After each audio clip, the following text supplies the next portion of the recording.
Vereadora do ano 2015.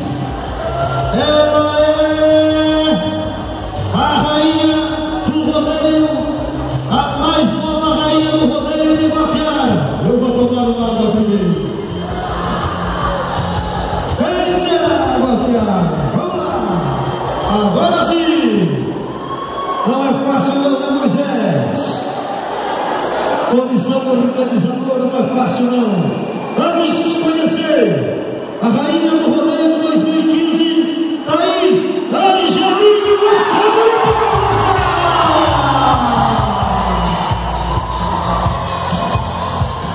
Thaís Angeline é a ganhadora do Marcelo Palmas Guapiara.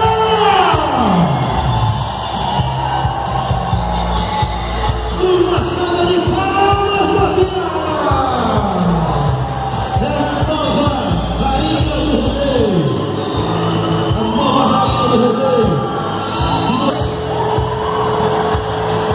Primeiramente, vai receber as faixas nas mãos da vice-prefeita Gilmar Rodolfo Pássaro. Olha que bonito, gente.